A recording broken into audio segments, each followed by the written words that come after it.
in terms of like your fraud detection model or whatever. And also, I think that I would say that complex schemes, like for instance, the CBEX situation, is hard to detect.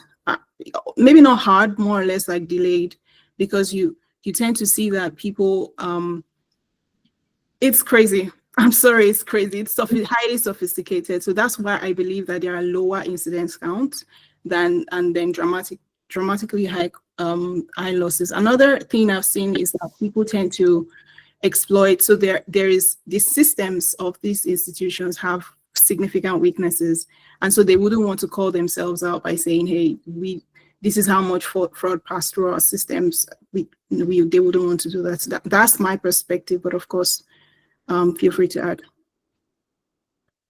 Awesome. So very interesting perspective. I was looking at the jump from Q1 to Q2, and I was seeing about almost a 9,000% increase in losses from Q1 to Q2. Very crazy amount jump. And the next thing that came to my head is, are we looking at is there a particular vulnerability, maybe to process towards compliance or to systems? Maybe these attackers today already have vulnerable means of each of these core banking, or are we having most of this whole thing from those internal guys? What do you think? Are we looking at process, or because these guys are becoming more targeted, so the counts dropped, but the volume becomes a very crazy one, and it's becoming more highly targeted and more successful? What do you think about that?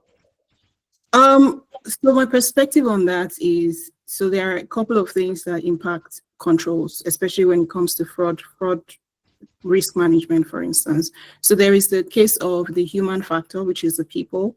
There is the case of processes and internal processes, and then there is technology.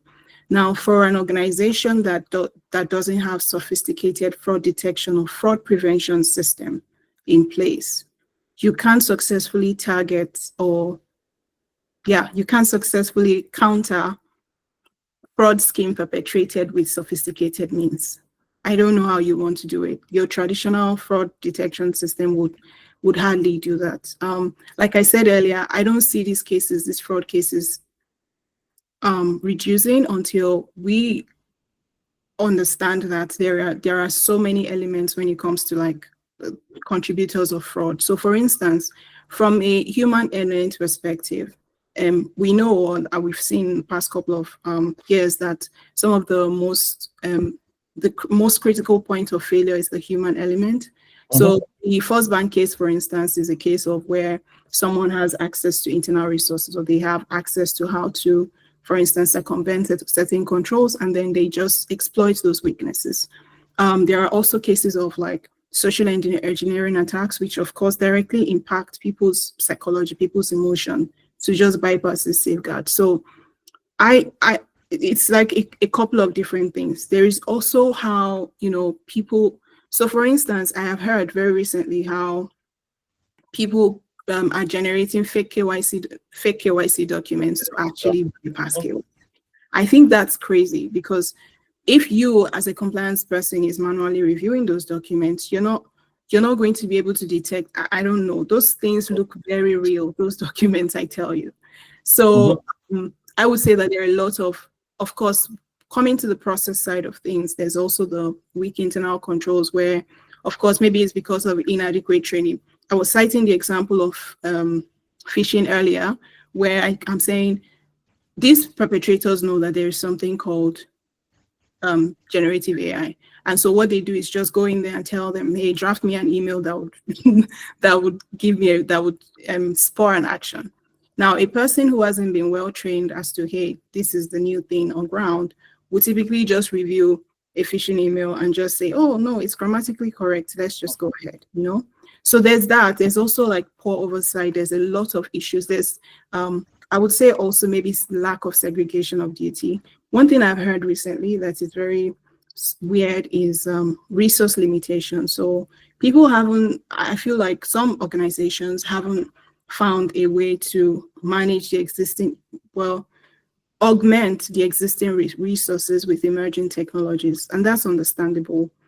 So, I mean, some of these deficiencies could create systemic vulnerabilities in that, that could be very messy, very fraudulent. That's my perspective. So last webinar, we talked about how institutions fail to realize that Nigeria ecosystem is a low KYC environment ecosystem. So institutions are putting too much trust on available KYC options, either the NIN or the BVN or each of this. And you can see the NIN, the that time there was a breach with a lot of these data sets exposed, both from deep web and every other, and hackers were selling these things for very cheap. In fact, you could access these things for free. That's a major problem. Or you find, like the story I told sometime last year, I just came into Nigeria and I needed to power my MTN router. I needed a SIM card for it. I went to an MTN agent to register that SIM card, and he used his information. Like he said, "Oh, okay, you want that sharp, right? You don't need to come down from America." And sharp, he just gave me an interesting SIM card, and he snapped my face. And tomorrow I could take that particular phone number and impersonate the identity of that particular person. So a lot of these institutions fail to realize that it's a low KYC environment. So getting to combat fraud, you have to be very strategic with both your rule system and the AI system, and even, yes, so the traditional security framework, the whole ISO 27001, PCI DSS, your internal controls, your human, your firewalls, it doesn't stop there. Things have just evolved, and leaders in this space have to be more strategic with how they look into fraud. So yes, we're going to be looking at the human factor right now. I'll be taking this back to you again, Oluwakorede. Oluwakorede, sorry. Okay, Oluwakorede. So don't mind me. So aside the first bank of 40 billion, there was a Flutterwave security breach that also happened, exploiting internal control weaknesses and technical vulnerabilities. In your experience, which area presents the greater compliance risk in Nigerian financial institutions today, and what AI approaches can address each? Do I take it again, or you understand it clearly? You're speaking about, please take it again. The human factor versus technology failures. Yeah. So recent high-profile cases, like the 40 billion naira one I talked about, and the other one by the other institution, exploiting both internal control weaknesses and technical vulnerabilities. Now, in your experience, which area presents the greater compliance risk in Nigeria financial institutions today, and what AI approaches can address each of us? I understand that. So the thing is, I think both go hand in hand. Both of them, failures on both sides are very significant, and they're very, they're like growing risk for your fraud management system or whatever, because you expect that humans handling technology. I mean, technology doesn't just run on its own. I think that's one critical thing we have to mention. It doesn't just run on its own. Yes, the information, the story you told about how you registered, you got an NIN successfully without, the proper channel, it goes to show how bad things can get in terms of like human infallibility.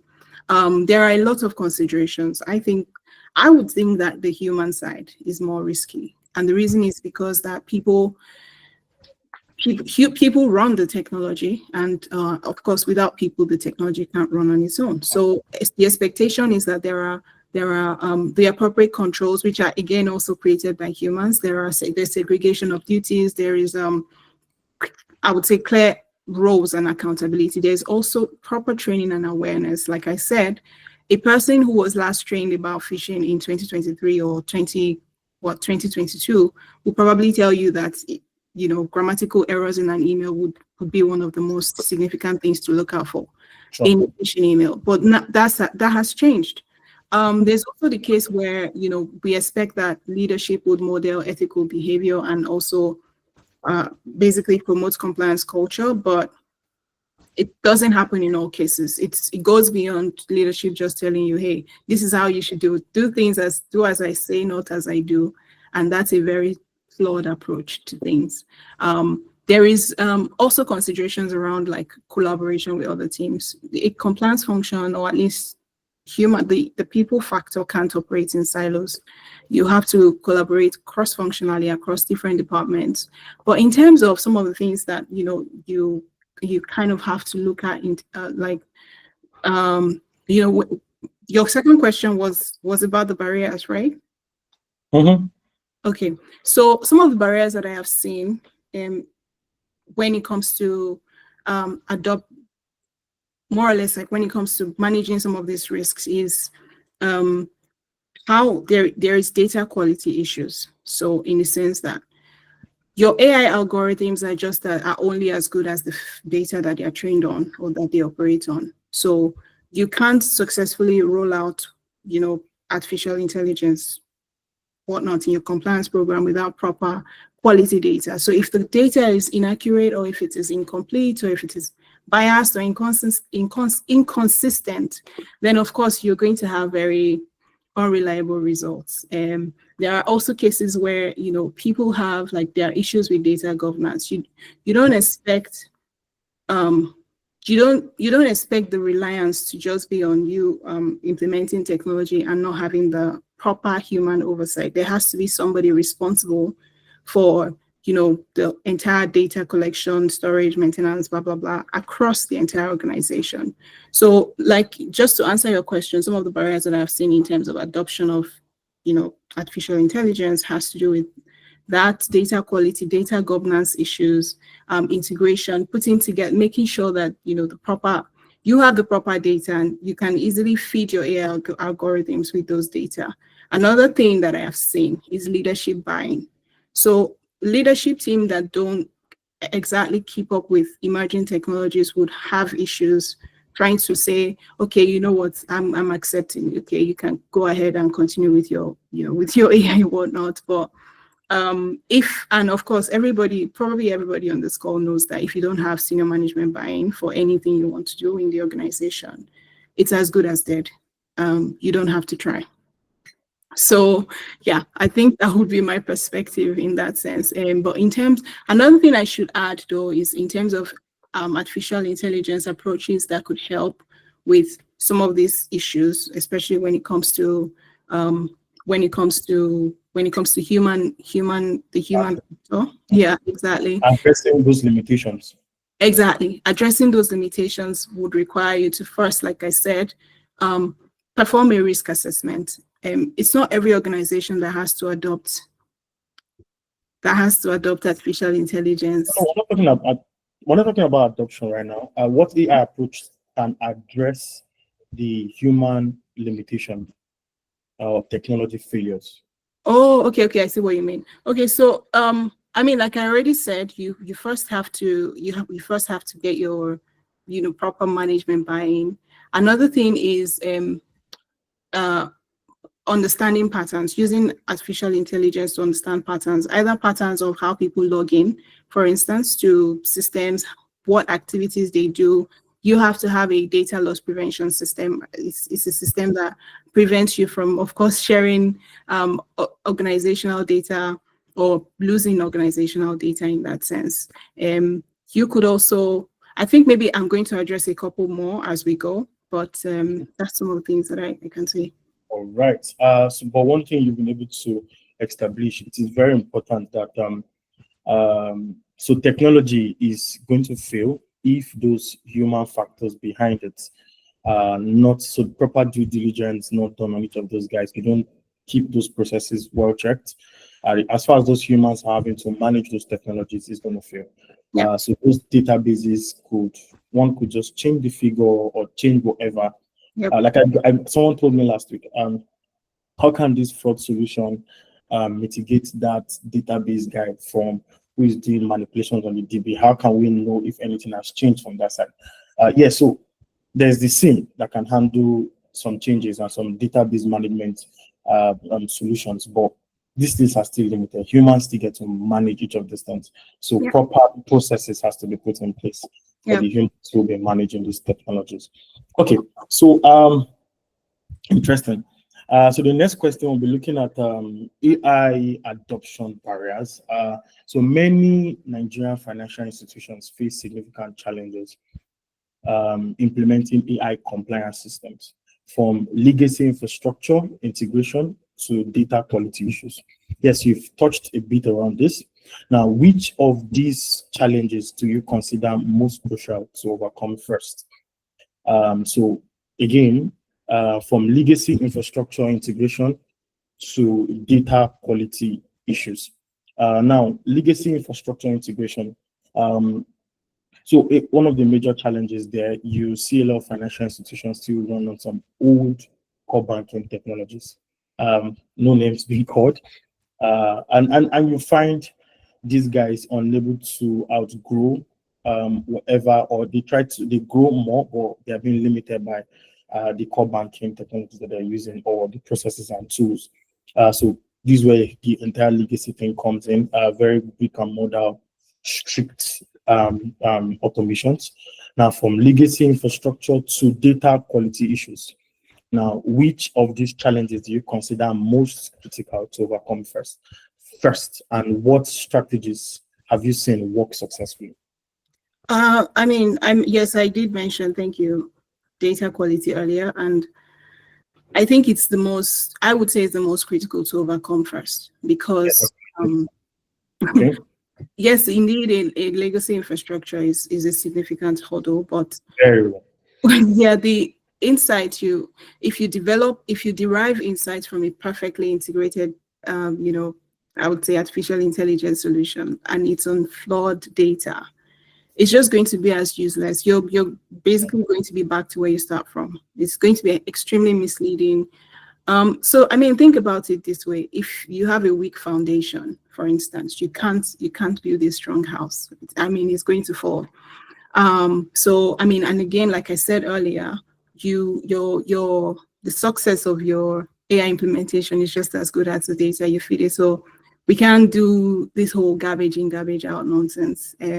If you have flawed data, there's going to be issues with you having to, for instance, identify high-risk transactions or high-risk customers. There's going to be a lot of false positives. And of course, that would impact the compliance or risk teams. There's going to be a lot of burnout. It's just rather unfortunate. Also, if you use historical data to sort of train AI models, it's very possible that the AI would amplify those biases. So you're going to eventually again find outcomes that are non-favorable, and then you will have to answer to someone, which is the regulator. So it's extremely shameful. You like I said again, data quality is one of the most critical, and I think is one thing that you have to overcome. In terms of how to address data quality issues, especially some of the strategies that have worked. Everybody talks about data governance, and I have already said it before. So the first thing is to, I mean, there are let me put it this way. Your data protection program essentially expects you to have policies, procedures. There has to be like somebody responsible for the entire framework or the entire data management life cycle. And so you have to also define, for instance, there's something called data lineage, where you track data from the beginning to the end, to storage, to whatever. And so at every point in time, you have to implement data quality checks, because that's very important, like I said. And one of the critical success factors for that is strong leadership buy-in and cross-functional collaboration. You as a compliance department or a fraud department, for instance, you can't operate, for instance, without the IT team. I'm sorry, but you can't work in silos. And so there also has to be dedicated data governance rules. I believe that this is mandated by the NDPR. There's also the cleansing, like, of course, yes, you've recognized that you have data quality issues, but then you also, if you could also clean data, make sure that you have tools, processes in place to rectify certain errors, inconsistencies, redundancies, or anything that just, makes data, that just improves, the quality of data. And I believe that you can also invest in tools. So for instance, AI quality tool, AI data quality tool, AI powered data quality tools that automate data profiling and data cleansing tasks. So you don't have to have, human beings doing the checks. It's a lot of data for you to do, yeah. So I believe that those are some quick wins, but most importantly, the strategy that works, another strategy that works beyond all of that I mentioned is also continuous improvement. You can't rely on your data quality metrics from like 2 years ago, for instance, or 5 years ago. It has to consistently improve. So yeah, that's what I can say about that. Okay, so I think I have some experience in this space also as to AI adoption. So Right. what we've seen in the last couple of months has been now you find tools that force you to bring in data set that you can't really guarantee the quality. So what we did to help institutions already begin to make very useful insights from very day one. So everyone is familiar with the traditional rule system. Yeah. If the IP it is from a VPN source, or has this IP been blacklisted? Okay, the email address, the email age, as the email is it found on deep web, or have I been pawned? Yeah. The social media analysis, each of those rules, you turn on this rule, you turn on that rule, the transaction time, and each of those things. Now, so getting started with a system like Omega that is very functional. So the rule system already starts by generating those data. Now the AI system begins to feed on the results of the rule system and also the live data. So the AI feeds to a particular threshold, then the rule system and the AI system begins to work together. So so this approach was very strategic to help with AI adoption, that institutions are already getting very useful insights, because forcing someone to go bring some data that has not been well scrutinized or wherever becomes a problem. Then for institutions that have very large amount of past data, so we did some external systems that could train some AI model and connect it as API rules, looking at historic check. But this after enough of cleaning and all of that. So yeah, but one very key thing we noticed was legacy system also, aside data quality. So the ecosystem is really suffering from legacy infrastructures. So a lot of institutions find it very difficult to outgrow their current systems that they're using, and that's why I'll say that's why the fintechs are making faster progress than the traditional banks, either commercial banks or MFP. That before they can make a single change, they have to like that, test, and all of that. But fintechs, you already have flexible modular systems that you can easily update. Now, next question, we'll be looking more at pattern recognition and anomaly detection. So the key thing about this particular section of question speaks more on the user behavior that you've been speaking about. Now, leading banks, names, have reduced for the last generation from 6 hours, some leading banks from 6 hours to minutes using AI systems. Can you walk us through how pattern recognition algorithms identify suspicious activities that rule-based systems miss or might miss, and particularly in Nigerian context? Right, thank you. So yes, I agree with you that I like the example you made about the banks that have significantly reduced the amount of time they take to review their fraud alerts. I think HSBC and a couple other banks, global banks, have also implemented significant AI systems that help them to also reduce the time taking to review alerts, which is very impressive. I mean, traditionally, firms have sort of relied on rule-based systems, like you mentioned, and so those systems tend to generate high volumes of false positives, and of course, you find the compliance teams or fraud teams on the other side, being burdened or being really exhausted or burnt out. So I mean, and they're not context aware. They're not very context aware, those rules. Exactly. And another thing I need to mention is that organizations have been using artificial intelligence for many years, actually, through machine learning, which tends to offer a more efficient approach. But one thing that we've seen in terms of traditional rule-based systems is that you tell, for instance, a rule, you say flag a rule that exceeds $10,000 in a new account, for instance, or an existing account. And then you find sophisticated fraudsters firing 9,999 or $9,000, and or they make smaller transactions like 5,000 twice or 4,999 twice until the account is no longer new. So like some of these systems tend to struggle with sophisticated fraud schemes, or tend to more or less not identify, when a fraud scheme circumvents some of those controls or thresholds. So what we've seen AI-powered systems do is that they go beyond those static rules. They just, again, like I said, learn from a vast amount of data sets. They are trained on, massive amount of transaction data, whether they're legitimate or fraudulent, and then they sort of identify or piece together those complex relationships or subtle indicators that humans can miss, or that traditional rule-based systems can miss. They also tend to identify anomalies. So, those there's a learned behavior, like a normal behavior, and so when transactions deviate from that normal, they tend to flag. This could be because of maybe unusual transaction amounts, or there's frequency changes, like the case I was telling you about, the guy who would have done $10,000 but did 499 twice, for instance.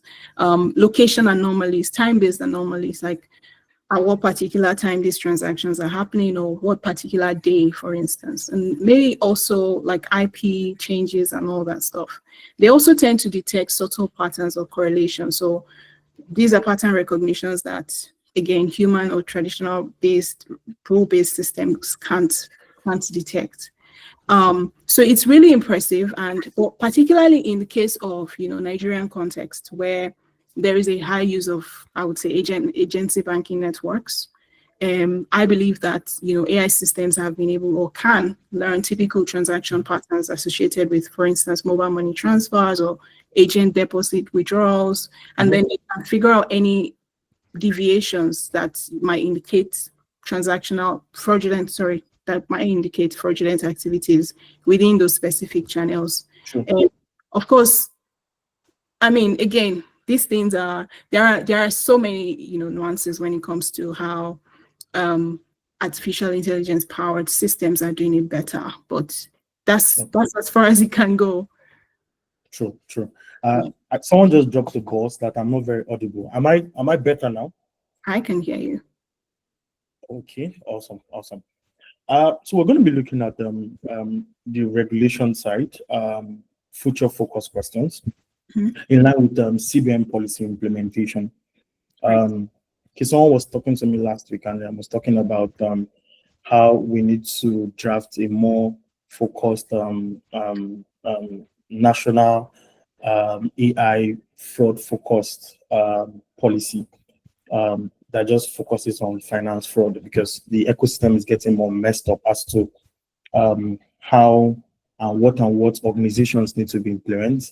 Like I think I saw one statistics where so many MFBs and so many institutions even lack head of frauds, and from build up, these guys just have 2-3 rules like this. So the system is not well regulated enough.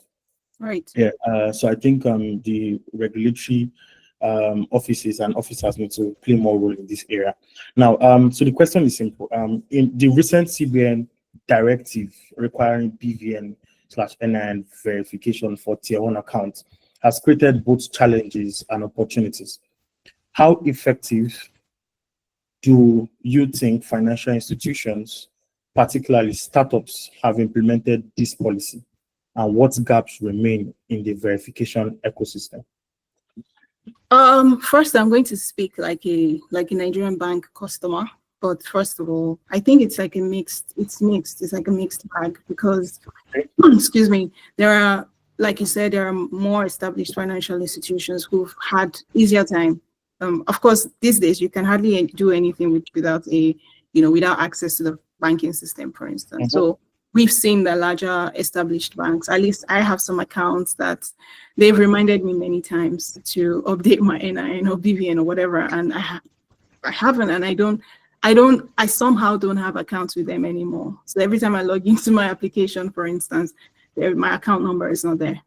So I think I would say relatively it's easier for them to implement that. But in terms of startups, there are a couple of considerations, and one of the considerations is customer experience.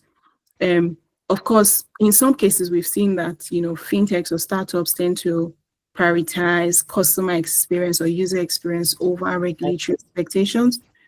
There isn't a balance. So I would say that in terms of extent of implementation, and I'm saying this again as a customer of fintech, several fintechs, I would say that I believe that because startups tend to operate with leaner teams and tighter budgets, if you know what I mean, there is their compliance or technology resources tend to be stretched to meet CBN's requirements within that time. So I remember that I think the guideline came out maybe in December 2023, if I'm not wrong. And then the expectation was that by March 31st, you should have implemented it, 31st of 2024. You should have implemented it because then the CBN said they were going to start performing, audits. So I would say that I can't entirely say that all the fintechs have, successfully implemented this, and I know that they faced hurdles, but I believe that this is mostly because of the consideration of customer experience, customer onboarding friction, the resource constraints, but also considering that you have fintechs who are also focused on financial inclusion, those ones that want to reach the underbanked to unbanked. And so I believe that this guideline would have presented some sort of challenge for them in terms of, especially those with lower BVN or NIN penetration. So that's how far I can say from where I sit. But again, there is hardly any excuse the regulator gives you to comply. If they say you comply, you comply. They don't care how you do it. So yeah, but in terms of like maybe existing gaps, I would say I can't say entirely that, all of the, like I said, they've all complied. But again, these also poses financial inclusion, like a challenge to the financial inclusion effort, which of course the CBN backs. Sure. For fintech startups, founders or security professionals here, so it's very important that you understand that guardrails, even while you are innovating, is actually very important. So these policies and procedures or this regulatory framework is actually for your good, for your end customers' good. So she said something very important in the area of security, functionality, and usability. Yeah, we've been taught this a lot of times. CISO certification back in the day. And the more you toss, so it's a triangle, the more you toss towards functionality or usability, ease of use, that's usability. The more you toss towards ease of use, the further you go from security or functionality. So at every point in time, you want to ensure that triangle is very balanced. Security, functionality, and usability, that's ease of use.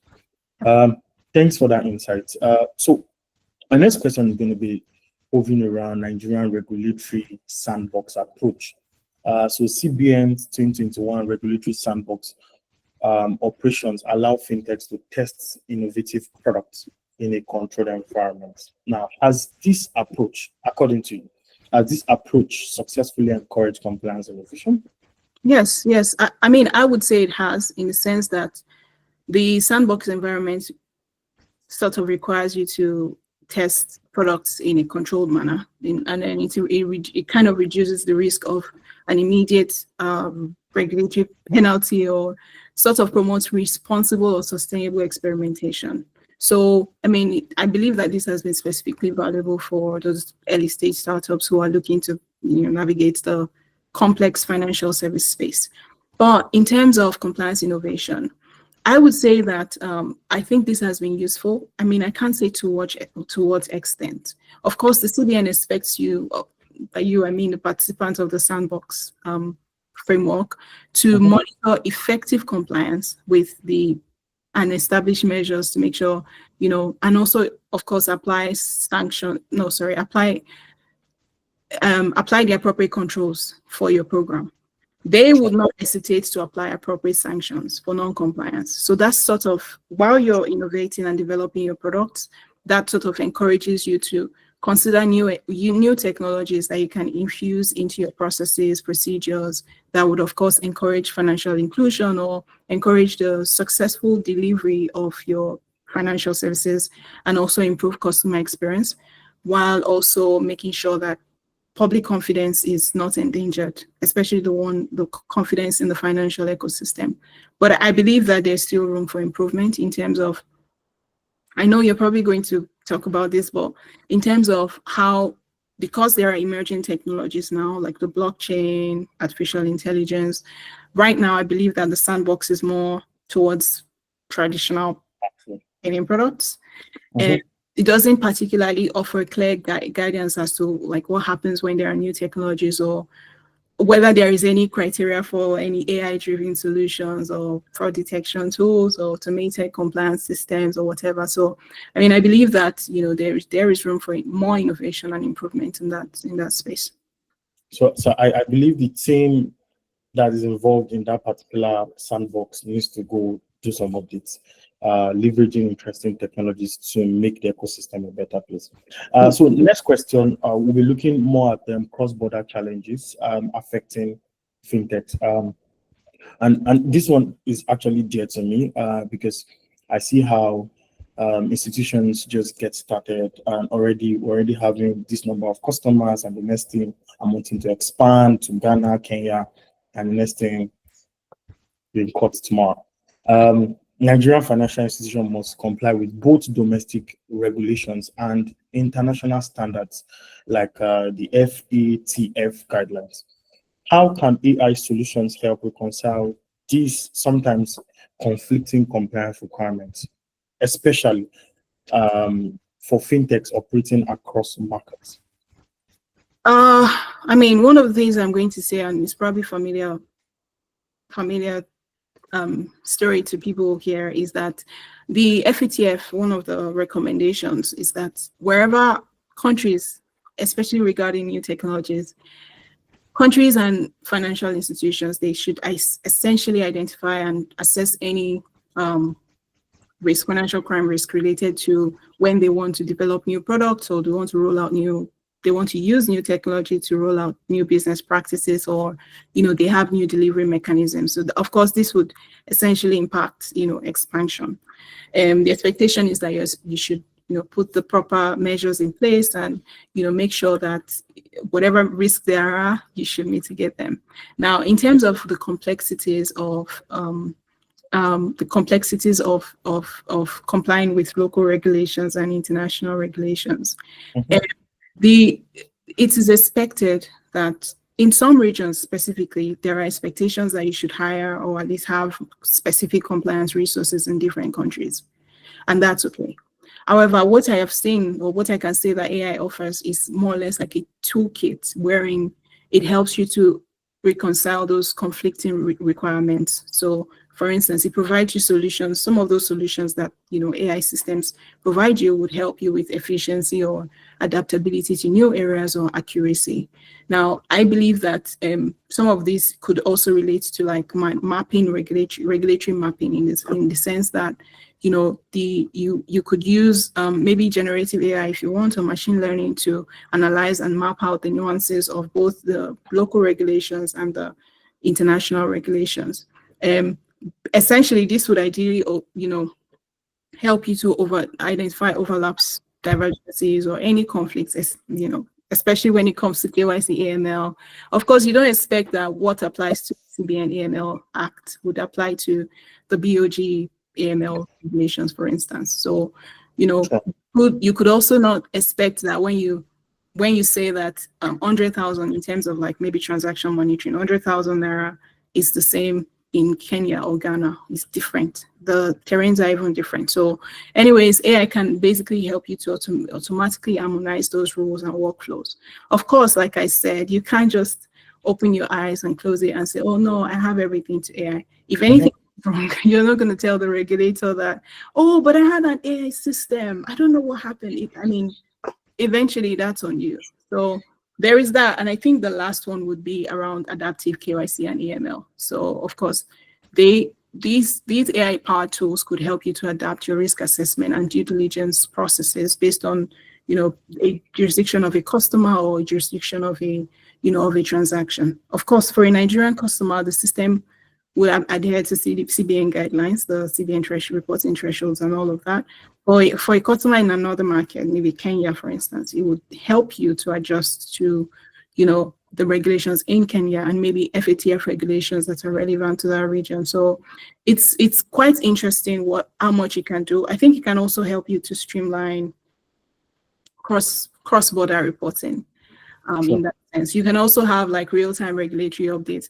Of course, I don't expect a compliance person here or a leader here to rely that generative AI would help you successfully interpret a regulatory guideline or circular. It still requires human brain. So that's my perspective on this. Sure.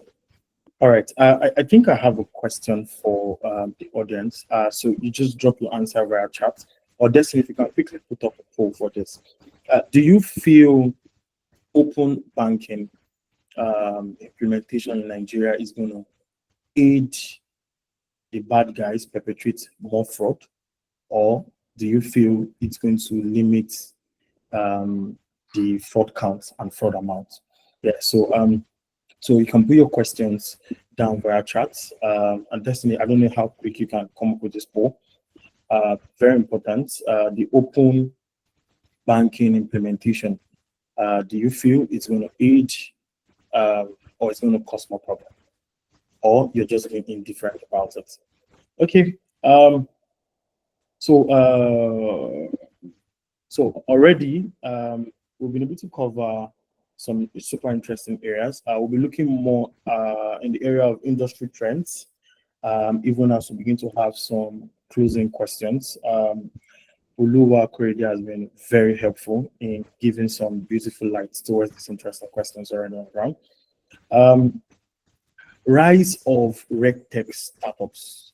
So Nigeria is seeing a wave of compliance-focused startups. I won't call names.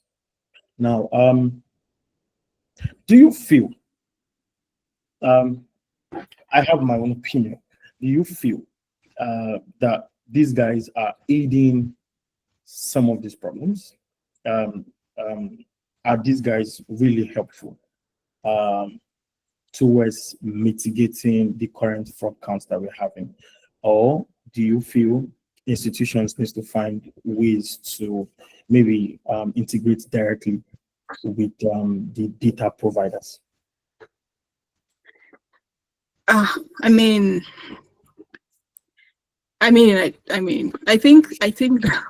think I wanted to hear your opinion, but I think that a properly built regulatory technology platform or system should not be a headache. The intention is for process improvement and automation or augmentation of existing compliance resources. What I've seen is that some of these compliance-focused startups tend to somehow reshape the landscape. So yes, some of them actually do rely on government databases. So for instance, if you have to verify a BVN via one of the RegTech platforms, you have to be integrated with this. If you have to verify an NIN, you have to be integrated with NIMC. They kind of take off the headache of you having to do all of that, all of those direct integrations, and just put it in one system, and also maybe implement certain other, for instance, biometric authentication. I would say they complement, because I'm going to tell you a very quick story. I tried to set up an account with one of the Nigerian banks. Mm-hmm. It took me about a week. No, actually about 2 weeks. First, they told me to send my documents via email. Then second, they said, they wanted to authenticate and do a Zoom call, which I spent a whole other week trying to schedule. But imagine if there was like a RegTech system that does all of that data collection and all of that, I would say, authentication on their behalf. It would have been faster. It would have been extremely faster. And of course, while I was waiting 2 weeks, I had to go through another institution that was using a RegTech system, and it was faster. I'm with them now. What I'm just trying to say is that yes, I know that you can't automate everything, but in the face of limited resources, I think it helps to partner or at least work with a regulatory technology platform. A hybrid approach is also not a bad idea. Like I said, you can't rely on technology all the way. I believe that RegTech platforms are changing the landscape by maybe providing specialized expertise. They are also helping you for innovation. So customer onboarding experience is easier. New customers tend to stay with you more. There's greater retention, and there's limited unnecessary rigorous checks. But of course, again, like I said, you have to consider the security element of RegTech platforms. You have to consider data security. For instance, data privacy. You have to make sure that, because in this case, this is like an outsourcing solution. So, because there is a place of third-party risk management, which is highly critical, and which I understand that most people tend to worry about. There are specific outsourcing considerations which I believe are mandated by the regulator.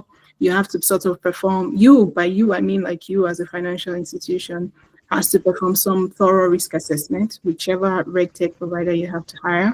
You have to understand what data security measures they have, because if you lose customer data through them, it's a problem for you. There are standards as well and regulations that kind of apply. They have to comply with. There also has to be like proper contract management. You have to set KPIs. You have to even know their own fourth parties and also monitor them. So I believe that it complements. But of course, if you don't put these structures in place in terms of third-party risk management, it could ruin whatever it is that you're trying to build. So there was this one small internal report that I laid my hands on sometime 2 weeks ago, around how a good number of these RegTech guys are having to persist data coming from these government databases. So when an institution is actually reporting a BVN that needs to be watchlisted, once that BVN status has been updated from NIB's end, somebody who has implemented one XYZ RegTech is not getting that BVN as watchlisted. Is not seeing it because it's still fetching a persisted data just for this RegTech making more profit. So maybe by the time internal report like that comes out, so people get to I don't know how this can be regulated, but yes, these guys help you achieve regulation very fast. Yeah. But one needs to be a little more guided that you are not permitting the wrong person. Exactly. I think we can take in questions. Questions from the audience. Questions for Korede. Questions for David. Questions, contribution. So we can keep it brief. While we're waiting for questions, one thing I wanted to add was that I know you mentioned earlier about how the CBN, or at least regulators, should kind of update their curriculum about emerging technologies. I believe that maybe if the country has, I don't believe that you have to play catch up when it comes to like emerging technologies. For instance, the European Union AI Act is in force. We have standards like ISO 42001. We have the NIST of the US as well, also live. So I believe that if we have like a cross regulatory collaboration across different regulators in Nigeria, there could be like maybe like an AI working group or something that would help us to tackle some of the risks that AI brings, and also benefit from some of the good things that it brings as well. Sure. So it looks like we don't have questions. Okay. Just also chip in this. So interesting webinars like this is to help us rethink how we do finance in this side of the world. Like my key US bank, I bank with Chase. Any behavioral deviation, either I go to Walmart to buy stuff, these guys spot it. At the other time I lost my card, they were very quick to spot a particular transaction coming from a particular channel, and they blocked it and sent me an email. And they're very quick to, even there was a particular time a vendor did something, I paid $208 for it, and I got my refund. So financial institutions here, banking should be for the people. The bank of the future is the bank that is customer very friendly customer, very interested in the customer growth and wanting the best for the customer at every given point in time. Yeah, so we need to rethink how we do finance in this part of the world. Insurance company needs to come in better. Regulatory bodies need to come in better, and whoever is implementing, you're starting a fintech, you need to ensure that you are very compliant with the necessary laws and rules and every single thing. Destiny, want to come in here? All right, thank you so much, David. Thank you, Korede, for the time spent discussing this interesting topic. I was looking forward to some questions from the audience, but unfortunately, there are no questions. So let's just give 12 seconds for questions and answers. If there are any questions, please just type it on the box, or you can unmute yourself and just ask your question. It's a free time. Are there questions? Helen, thanks for joining. Okay, Francisca, please, you can just unmute and go ahead. Okay, thank you very much. My question is, I mean, there's been instances where we see AI hallucinating or bringing up, I didn't join from the beginning, and I'm sorry if you've covered this already, or just generating generative AI, creating or fabricating something that is not in existence. Now, if we integrate it or use it for compliance purposes, and it just prompts whoever is at the other end of human interaction to do something that is either not in existence or contrary, completely opposite to what the regulator expects. I mean, where do we place liability, or what exactly is going to be the implication of that? I don't know. I just want us to, I don't know if you've addressed that part of the care or the controls that can be put in place to ensure that AI that is used for compliance is not leading us astray, for lack of better words. Thank you. I mean, I'll take that if that's okay. So one of the things that these AI systems do, or are expected to do, is, like I said, they get fed data. And so it's usually like a case of make of that what you will. But you can't just make, I'm sorry, but it's not in all cases that you make 100% decision on artificial intelligence systems. Sometimes you expect that the system would give you biased information or information that aren't entirely true. Even they say it in their disclaimers. The different, AI systems would say, hey, this system is being trained. You can't entirely rely on the data I'm giving you. Another thing I need to mention, though, is that the regulator expects you to be the ultimate accountable person for whatever decision you make as a result of what AI gives you. They don't even care.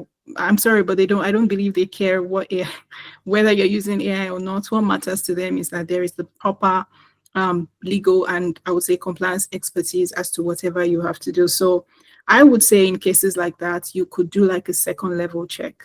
Of course, it's not in all cases. So for cases like minimizing false positives, that's okay.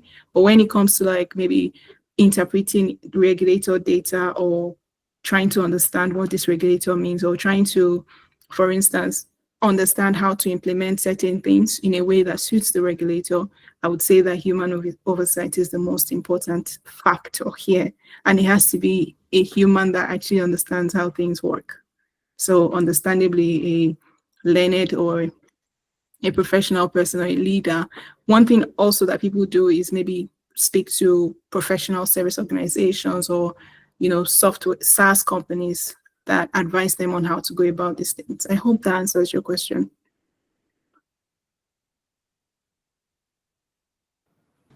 Yes, thank you very much. All right, thank you, Francisca, for asking that question. And thank you, Korede, for responding as well. There's a question on the chat box from Mr. Olajide. Is it Olajide, if I got it right? Olajide. Okay, Olajide, sorry. He's asking, he or she, what tools or framework do you recommend for aspiring fintech entrepreneurs use to integrate AI to their compliance operations? So he's asking clearly, if I'm to answer this question, I would say Omega 360, the Autogon AI infrastructure tool, which is readily available for you. You can just give us a contact after this webinar. But then I'll just give the floor to Korede to just sort of talk on a bit about that. But then again, you should mention Omega 360. I know. So please, you have the floor. You have the floor. I know. Just be generic. Be generic with your answer. I understand, absolutely. So first of all, you find systems they are called reactive systems. Either, I mean, it depends on what part of your compliance system you want to augment. It could be maybe identity verification or risk management or GRC or whatnot. There are a whole lot of tools that you can use. But the most important consideration, like I said, is data privacy and IT security systems. You need to have your IT team or GRC team perform a thorough risk assessment. You can't just follow, an available AI-powered tool just because it's cheaper, just because the buzz of AI is there. I mean, I hope that answers your question, but I believe that, if you reach out to Autogon AI team or Destiny's team, they'll be able to provide you with answers or at least solutions that you need. Yeah. Yeah, thank you. Ebuka, do you have an addition to that? What Korea said? Nope. Just some. No, none for that. All right, thank you. All right, if there are no questions, I will just dive right into just sort of explain what we do at Autogon AI. We are AI for service infrastructure. We provide AI-driven solutions for businesses. We help you to grow. We help you to be very effective using AI or leveraging the power of AI tools in your business across health, education, marketing, just name it, customer service support, and the rest like that. And you can just visit our website, www.autogon.ai, to know about what we do. And this webinar basically is to sort of create an advocacy, create that awareness around the solutions you can get from artificial intelligence, the interesting things you can do with AI in your business, and just create that awareness, the harm, the threats, the opportunities, and many other things you can do with artificial intelligence. And we have a WhatsApp community. I just dropped the link on the chat. If you are interested in joining our WhatsApp community, you can just click the link and you'll be on our WhatsApp group. That group, we help people with resources. We help people with a lot of things if they want to build a skill set in AI. What are the trending news? What are the important things to look out for, and how to just sort of leverage some of the tools we have at our Autogon infrastructure to do the amazing things you do in your workplace. And then you can just come into the WhatsApp community. It's free of charge, but we have interesting people like Korede who are, giving us insight and some other things in the group, right? And I just want to say thank you so much, Korede, for doing this with us. I'm super excited. It's been a long ride. Over 1 month, we'll be chasing you, and thank you for thank you for doing this with us. And it's been a back and forth, a good relationship with the team. And I say thank you, and thank you for everyone. Thank you to everyone for joining. We do this every last Thursday of the month, and you can come into our WhatsApp group, and they will tell you when the next webinar is going to be happening. So thank you so much, everyone, for joining. It's been a good 1 hour session. Thank you. Just say thumbs up. You can just use the emoji. Thumbs up to Korede, thumbs up to David, Ebuka, and the rest of the team for making this happen. Thank you so much, everyone, for doing this with us. See you again on the next webinar. Cheers, guys. Bye, everyone. Bye.